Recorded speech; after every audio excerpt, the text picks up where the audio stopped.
I know there's sort of some generalizations in the world, but some effects of bankruptcy, from what I understand as well, include you can't travel in certain circumstances.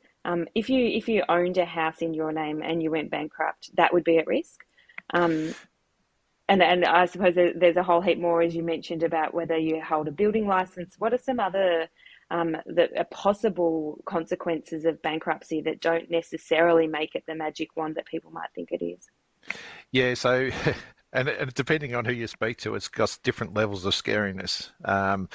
Because some people think it's like the absolute worst thing that could ever happen. But look, bankruptcy, when it's needed, is designed to put people back on their feet.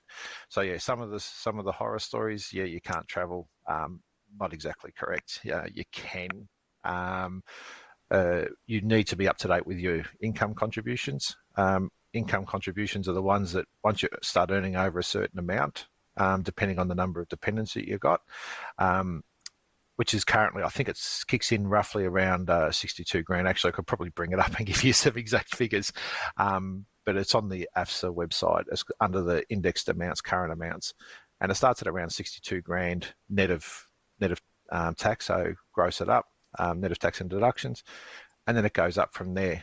After 4 kids, you don't get any more bonuses. So if you've got 4 kids, stop. You don't need the extra deductions. Um, but yeah, so providing those things are up to date and you're being compliant with your trustee, travel's usually not too bad. Travel for work is still something that can be done. That's not a problem. House, yes, if you're a joint owner of a house, that could be exposed, which is most people's first concern is, will I keep my house? A lot of factors come into whether that's problematic or not, including how much equity is left in the house, how much you contributed to its purchase, have you been paying for the ongoing, and even if you aren't necessarily on title of a house, there is still potential exposure there for the house. If you've been the one paying the mortgage, you might have what's called an equitable interest in that house that your trustee then might seek to do.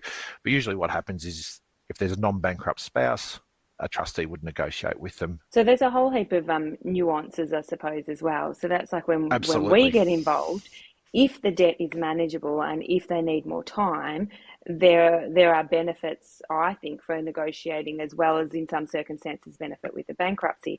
But it's about getting the right help, the right information, and not just jumping into these things blindly because you're in a panic without having the right people helping you. Yeah, no, you've always got to go and get specialist advice, whether it be tax debt negotiation or if you're considering bankruptcy.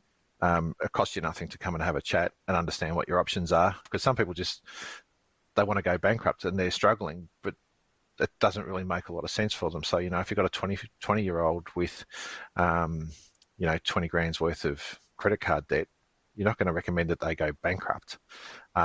Because it's going to have repercussions in terms of their ability to borrow in the future. So for you and for us, it's never one size fits all. It's very bespoke about what the company might need at the moment, what the individual might need, what tax liabilities are up to date, what's lodged, what's not lodged, whether the company's paid their super, whether they haven't paid their super. So it's finding all of that out at the beginning and then finding the best possible outcome or the best possible path for them based on their circumstance.